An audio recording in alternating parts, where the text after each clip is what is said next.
Good morning, it's Alex Woodsey. I'm a financial mis-selling litigator. Now, this question of, even if you can go after the asset, is the creditor going to pay the money into the fund, is, I think, one that comes down on the IVA side, if you like. I'm going to first just summarise my conclusions of the last post and whether or not PPI can be considered to be an asset at all. And then I'm going to go on to give you some production stats on the latest production stats on the amounts, the value, the quantity, the complexion of the payment protection insurance claims themselves, so you can be better informed as to whether or not to instruct a third party to come in and do an audit. I'm then going to deal with the whole issue of the production industry stats on the amount of money that there is there. I'm then going to give my general view. I went on a IVA and CVA insolvency course this week, run by a partner and some solicitors from Moon Beaver and Baker Tilly and Shipley's LLP. And there's some interesting things that came out of that one-day course that I'm going to build into this morning's posting.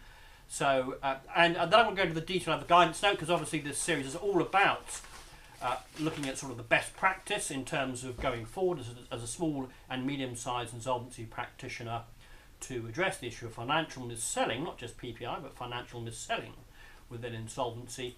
And finally, I'm going to draw up some conclusions to, as far as I possibly can, take off my lawyer's hat. I used to be a non-practicing barrister.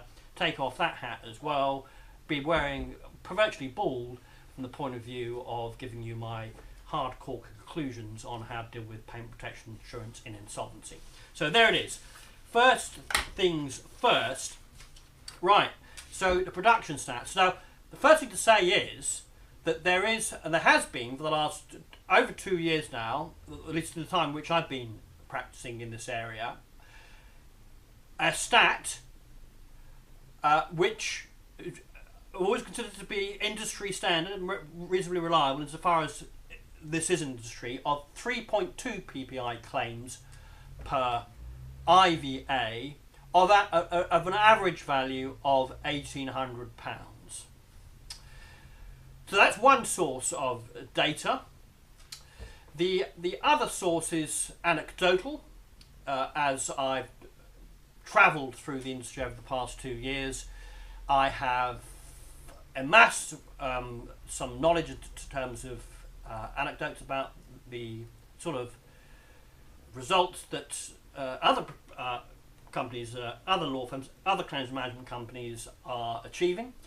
And I can tell you today that I have reliably heard, that payment protection insurance could be as high as £2,500 per PPI claim, and that there could be as many as 6 PPI claims in each IVA.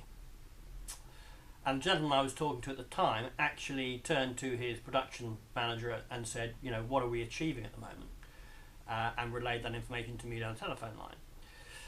Now, oh wow, I said 6. I thought the industry standard was 3.2. To which he explained to me that the banks, if you become big and ugly enough as a claims management company or a law firm or an IP who's doing it in-house, specially appoint someone called a PPI picker who will take the account details of your PPI claim, and they will go back and pick up all the old refinanced loans where there might be PPI, because I'm afraid that the facts of life are that banks who are put aside only a certain amount of money to deal with the PPI scandal are not really following best practice rules in terms of dealing with complaints. They will get it off their table. So if you put in a request for data on a client's financial affairs in relation to PPI, they will bash you back the last 6 months statement, if you're lucky, an original agreement, if you're lucky.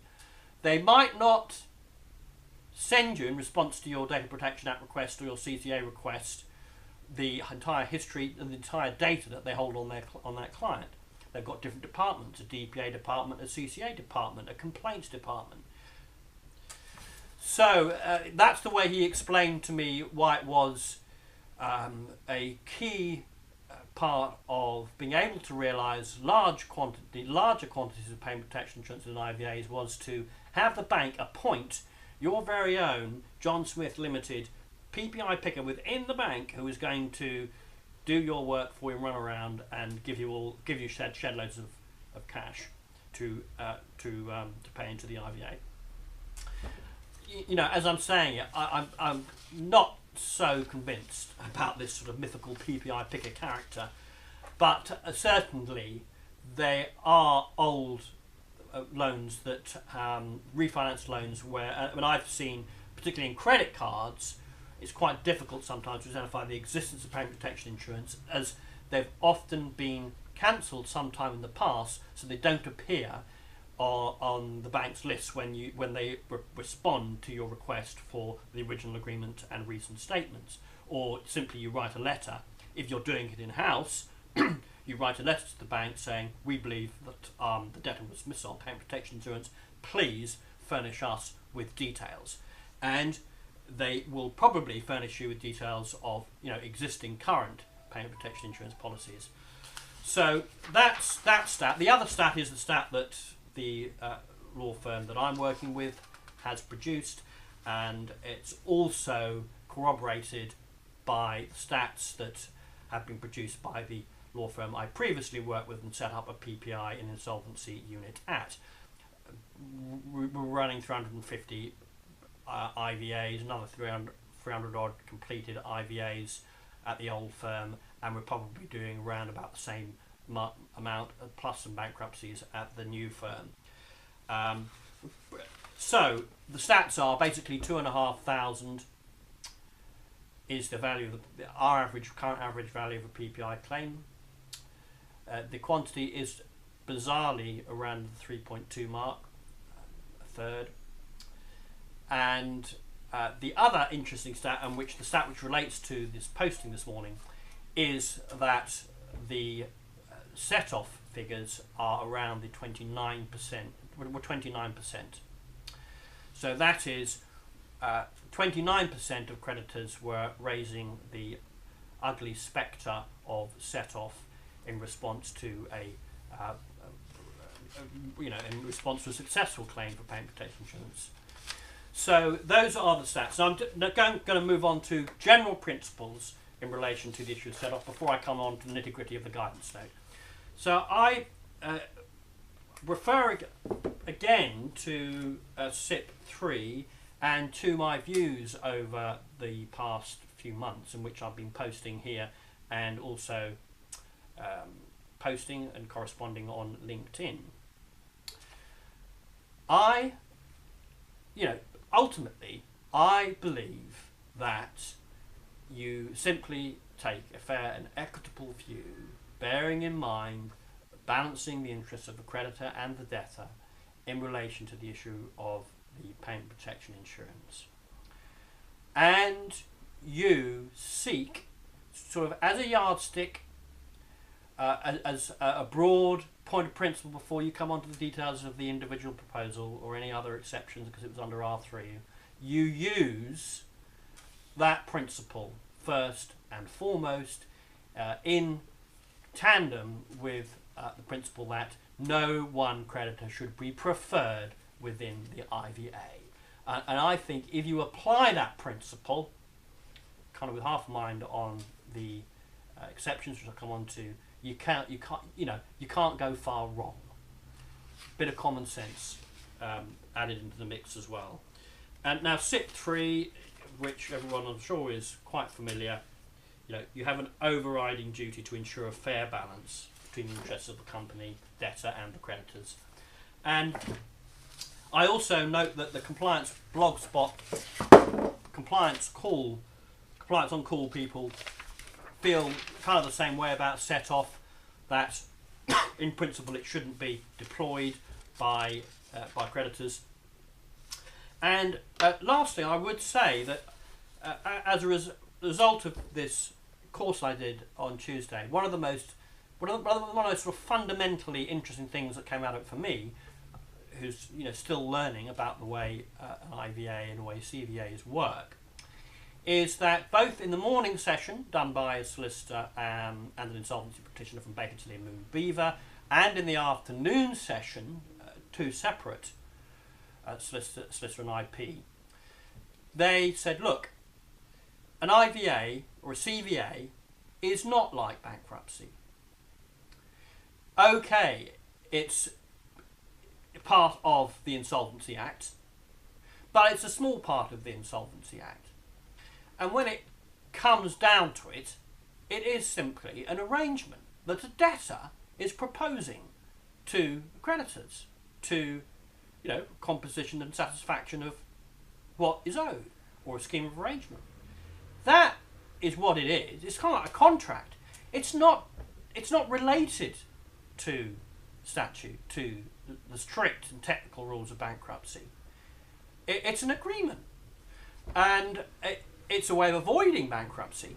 So I spoke to one of the, even though its origins may be from the Insolvency Act 1996, it has evolved, and now it's its standalone debt management tool.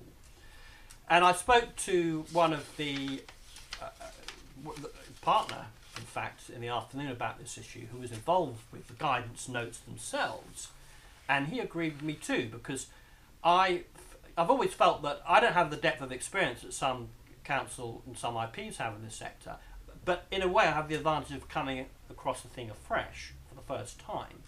And it always seemed to me that an IVA was a separate debt management tool, and that it wasn't. It was far removed from bankruptcy. It was, it was this agreement. So, and it was interesting that he sort of corroborated that view. And I think why it's so relevant in the area of set-off is because, ultimately, one, with some exceptions, does not apply the strict letter of the law. One simply applies the principle of equity, and one makes sure that no particular creditor is preferred than the IVA, but the decision is taken that is in the interest of the creditors as a body. Okay, technical points. Now, the first thing that the guidance note surprised me with is the fact that there's not necessarily mutuality of dealings within an IVA between a creditor and a debtor. And the mis-selling of a payment protection insurance product is not necessarily a mutual dealing next to that creditor's debt. And so before you even come on to sort of secondary arguments in relation to set-off, excuse me, you have to overcome that hurdle, that you're satisfied that there has been mutuality of dealings between the creditor and between the debtor. Now, of course, there are certain circumstances where that's clearly not the case, and that may be where the creditor is simply a subsidiary or division, but a separate company, separate legal entity of the main company. So, or obviously where the debt has been sold. But even where you're dealing directly with that creditor, you may not overcome the hurdle of mutuality of dealings. And of course, the immortal words are enshrined in the guidance note that you may need to take legal advice if necessary. Anyway, assuming that you have decided that there is mutuality of dealings, you will then allow the creditor to set off the payment protection insurance where it's under the old R3 terms and conditions. And that chimes with my experience, and coming back to these broader principles, the fact is that the origins of the IVA are from insolvency, even though my view is that the strict rules of insolvency should not apply to the IVA as it is today. Nevertheless, those are its origins. those are the origins of an IVA, and one has to look at those. And in the R3 standard terms and conditions, there it is, quite clear for all to see that there will be set off at law, self-executing set off at law at the time that the IVA is set up, and that goes for even when it's completed. And I've had an example where a debtor has been surprised to have learned that the creditor, even after the IVA is completed, has set off a PPI claim. And I took advice from counsel at Southwest Chambers, and I now agree with this view that unfortunately he fell foul of, if you like, a technicality, because the R3 terms and conditions applied. Of course, the terms of your own IVA proposal are, you know, the gospel when it comes to the question, but since so often the individual proposal is silent on this matter, one has to look to the standard terms and conditions. If it's under if your IVA is under the IVA protocol, well, then the guidance note says there are a number of possible interpretations. Now, I'm not going to bore you by going into all the detail of those. That's where I think the guidance note is weak. It's obviously taken a decision that it can't come to a decision. So it's furnished the insolvency profession with a variety of potential interpretations of whether set-off would apply under the general under the IVA protocol. For example, one of the possible interpretations is, yes, it implies respect to the premiums, but not interest on top of premiums. Well, is it a repayment? Section 17.6 is payment protection insurance a repayment? Well, how can it be a repayment? It's not as if the debtor has given the money to the creditor and then they've paid it back. So there are these rather complex list of potential interpretations that should apply. Topped off with the once more with the recommendation that you take legal advice. Now, I therefore would be rather, if I was an insolvency practitioner, I would be rather robust in the light of that interpretation and say that where the IVA falls under the protocol terms and conditions, then I'm going to argue quite strongly with the creditor that they're not entitled to set off the PPI, and that, thank you very much, that payment protection insurance refund will be introduced into the IVA for the benefit of all creditors to make sure no one particular creditor is preferred. And if you want to take issue with that, I will take issue with you. And I will go back to mutuality of dealings, and I will make something of a racket about the fact that I don't think the payment protection insurance is mutual dealings at all. And that, in my view, is enough to chase off most creditors who are raising the issue of set off under the 2008 terms and conditions. Okay, so there it is. There's my view on the guidance. I've covered the key points. I'll summarise at the front end of my next posting on the subject. I think to conclude, I would say that generally, and I link this with my conclusions on whether or not a payment protection insurance claim is an asset in the first place. Generally, yes, it is an asset, and generally, no, the creditors can't set it off. And I think in terms of the practice going forward, that should